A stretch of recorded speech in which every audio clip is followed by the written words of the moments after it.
Hello and welcome back to the Hazzabhajan YouTube channel. It is Harry here, and today it is time to do another video ranking long-serving managers of a particular league, and today the focus is on Spain's La Liga. Last month I ranked every single Premier League club in terms of their longest serving manager, a video which you can check out in the description if you haven't watched it already, but I implied that I would extend it out to Europe's other major leagues, simply because I was interested as much as anything, so I've decided to do that. The second installment in this mini-series, therefore, as was implied at the start, is taking a look at every single La Liga team and ranking them from lowest to highest based on their longest serving manager. And I'm well aware that I'm only getting this out 4 days before the end of the La Liga season, which means that this video will be immediately outdated, but oh well. Unlike with the Premier League, I've had to judge each manager by the number of days that they spent at the club in question, since there would have been a number of ties within each club, never mind in between clubs, so it will seem a little bit more convoluted, but of course I will give the number of years as well. So without any further ado, here is every single current La Liga club ranked from lowest to highest in terms of their longest serving managers. 20th, Huesca with Antonio Calderón. 2 years. Huesca's longest serving manager was only in charge of the club for 2 years and 2 extra days, and we thought English managerial posts were unstable. A club from the region of Aragon, where of course Henry VIII's first wife Catherine was from, or not his first wife if you're a Church of England faith, as Henry annulled it through the Church of England on the grounds that his brother Arthur had been married to her and thus he couldn't be betrothed to his brother's widow, or definitely his first wife if you're a Catholic. Where was I? Esti Huesca. They've only spent 2 seasons in the Spanish top flight, once in 2018-19 when they were relegated, and of course this campaign, in which they are only outside of the relegation zone by virtue of a better head-to-head record against Elche, with 1 game left to go. Despite a steady rise through the divisions in recent years, the club's hierarchy clearly don't agree with the notion of having long-term managerial stability, with only a handful of managers having seen a second year in charge of the club. One of them is Antonio Caralon, who managed for 2 full seasons between 2008 and 2010, during which time he kept them in mid-table mediocrity in the Segunda Division, and then returned in August 2012, but was sacked after just 4 months with the club on their way to the relegation into Spain's 3rd tier. 19th, Granada with Diego Martinez Peñas. The first incumbent manager in this video, but not the last, Diego Martinez Peñas is overseeing one of the greatest spells in Granada's history, as they qualified for the Europa League last season by finishing in 7th, reaching the quarterfinals before being knocked out by Manchester United, and then following it up with a respectable 10th place position as of the time of this recording. The 41-year-old has achieved immense success with very limited resources since his arrival in 2018, making his team defensively solid and effective on the counter-attack, although they have conceded 65 goals this season, 9 more than anyone else in the division. However, he hasn't even been in charge for 3 full years as of yet, but as far as I could tell, no other manager has lasted longer in the Granada hot seat than Martinez Peñas, meaning that they come 19th in this list. 18th, Elche with Roque Olsen and Cesar. This is the only tie between managers for one specific club in the whole league, with Argentine Roque Olsen and Spaniard Cesar having been in charge of Elche for exactly 3 years, equating to 1,096 days when one accounts for leap years. Out of the 2, Cesar was the most successful, as he took them from the 3rd tier upon his arrival in 1957 to 10th place in La Liga by the time he left in 1960, as well as reaching the semi-finals of the Copa del Rey that very year, whereas Olsen took over the club in the Segunda Division but took 2 seasons to reach La Liga and could only finish 14th in the only season he was permitted to spend in charge of the club whilst they were in the top tier.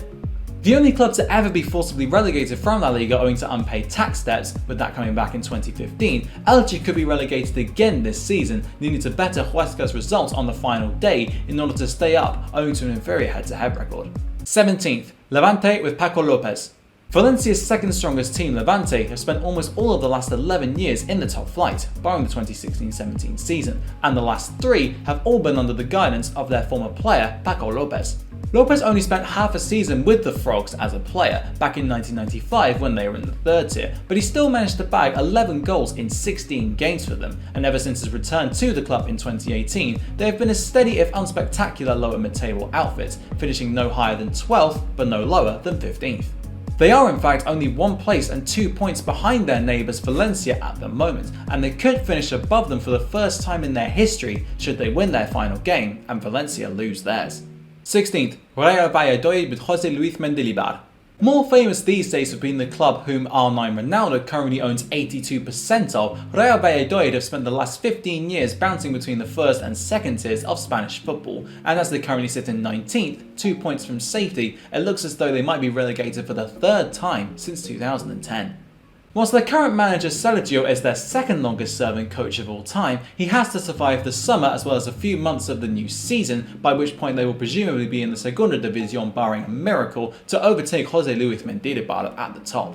Mendilibar was appointed in July 2006 and took Valladolid into La Liga that season, but after keeping them there for 2 campaigns, 3 wins in the first 20 games of the 2009-10 season saw him dismissed, although their fortunes didn't turn around and they would end up dropping back into the Segunda División. 15th, Celta Vigo with Victor Fernandez. Celta Vigo have been around for nearly 98 years, yet they have had no fewer than 72 different managers. But despite this, they have managed to make it to 15th place in this ranking system by virtue of holding on to Victor Fernandez for 4 years between 1998 and 2002.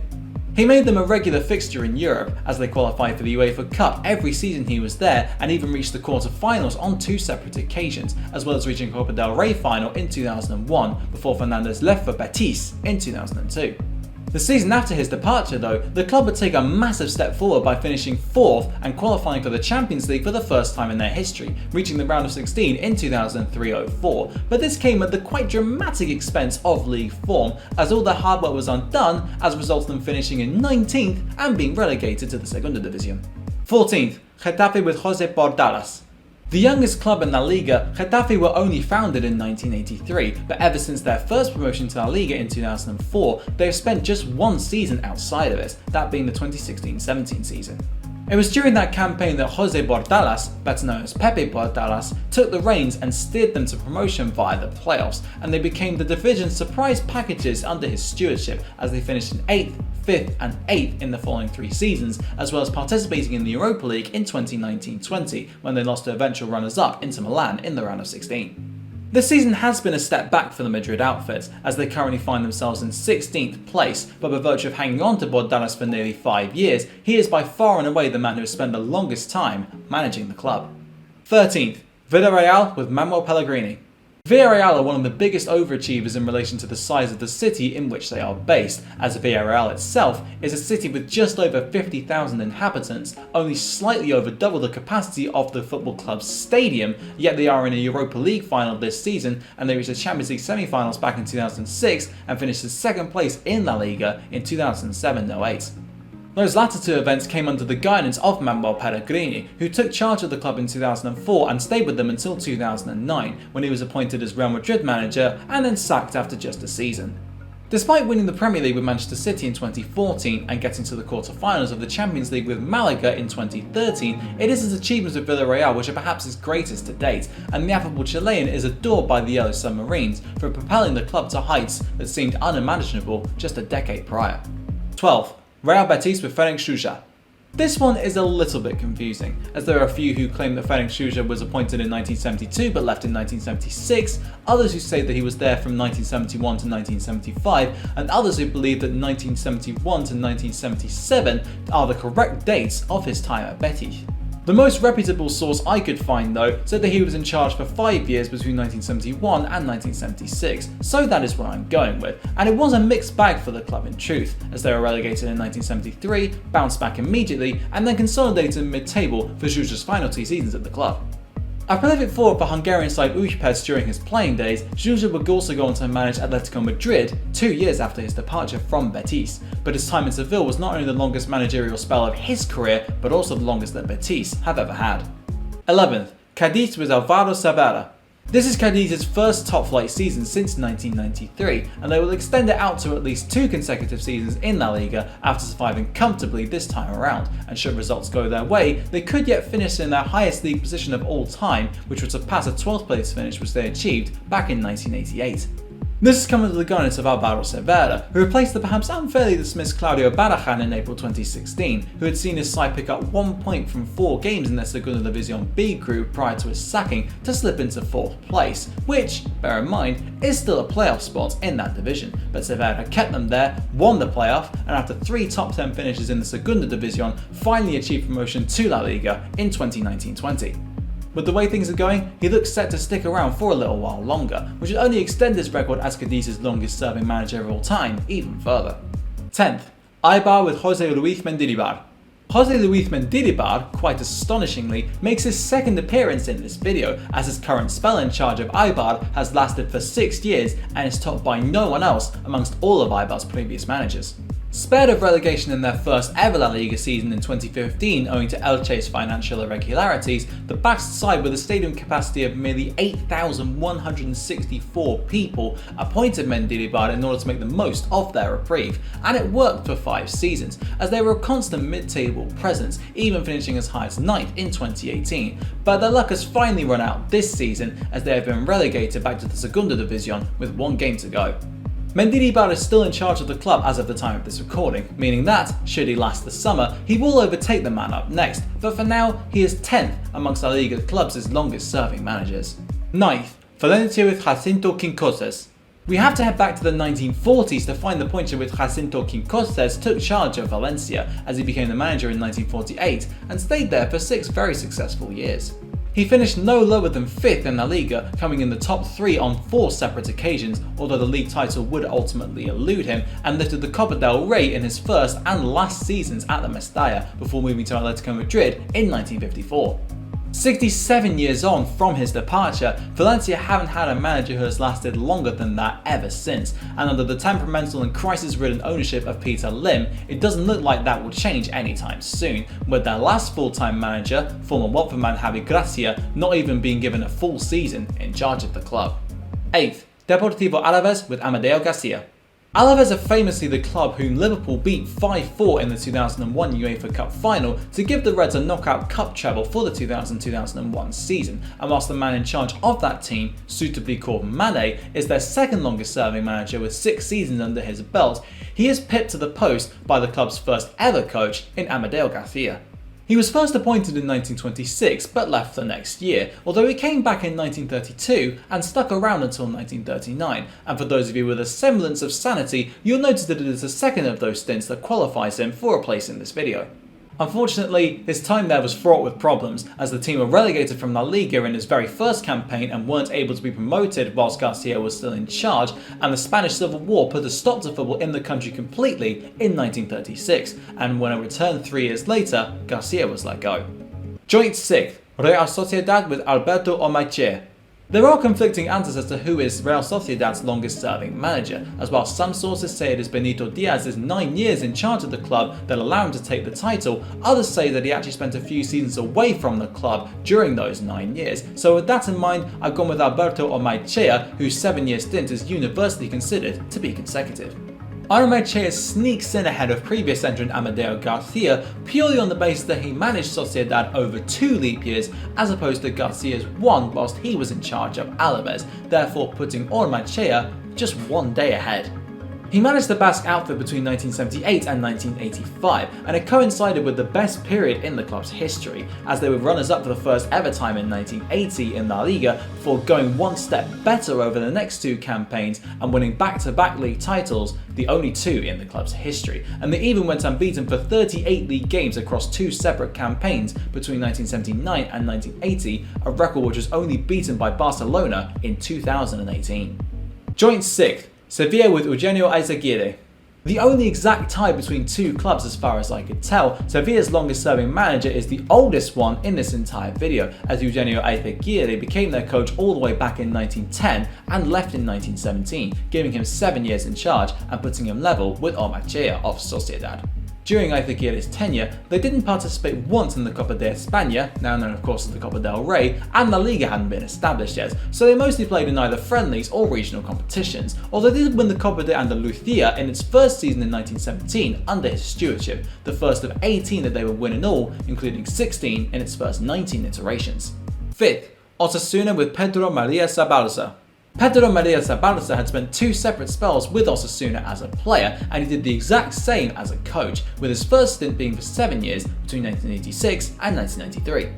He took over from Ivica Bircic midway through the 1986-87 campaign, and during his first 4 full seasons with the club, they didn't finish lower than 10th, reaching their joint highest ever league position of 4th in 1991. However, it slowly started to unravel, and by 1993, with the club mired in the relegation zone, Zabalza resigned, and Osasuna went on to finish last, not returning to La Liga until 2000. Fourth, Athletic Bilbao with Juan Urquizu. Unbelievably, the top 4 teams when ranked by each club's longest serving manager in La Liga are the 4 most successful teams in the history of Spanish football in terms of individual trophies won, which must be a unique phenomenon worldwide, albeit, as far as I know, an unconfirmed one. One of 3 clubs to have never been relegated from La Liga along with Barcelona and Real Madrid, they may become the only one with that distinction should La Liga sanction the El Clasico duo severely owing to their continued participation in and refusal to withdraw from the European Super League. Juan Nikita took charge of the club in 1940, a year after football resumed in the country following the Civil War, and he won a La Liga title and 2 of their 23 Copa del Rey triumphs, spearheaded by Telmo Zarra, their all-time top goalscorer and after whom the trophy awarded to the highest scoring Spaniard in a La Liga season is named. Third, Barcelona with Johan Cruyff. Originally, the answer to this question was the club's founder Juan Gamper, who was purported to have been Barcelona's manager for 15 years, but upon further inspection, including on Barcelona's website, there is no mention of him becoming manager, instead being president on 5 separate occasions. As such, their longest serving manager is Johan Cruyff, but even this comes with an asterisk as well, as he did have to take a month off to undergo heart bypass surgery in 1991 as a result of smoking 20 a day since his teenage years, but I'm still counting it as being officially employed by Barcelona, so he is the one who gets the nod.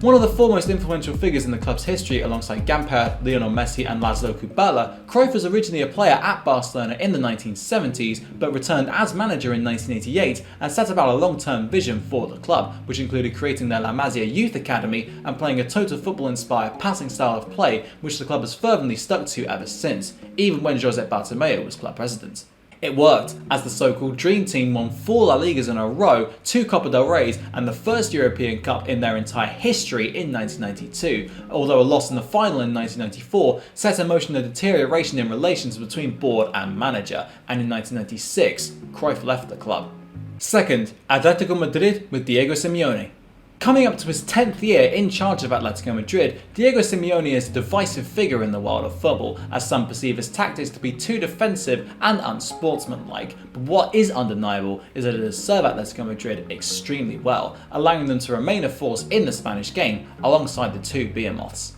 Simeone took charge back in December 2011 and won the Europa League in his first half season with the club, but despite only winning 3 major trophies since, albeit one was a league title in 2014 and another a Europa League in 2018, he has kept them consistently challenging 4 major honours, never finishing lower than 3rd since 2013 and reaching 2 Champions League finals, albeit they lost both of them to city rivals Real.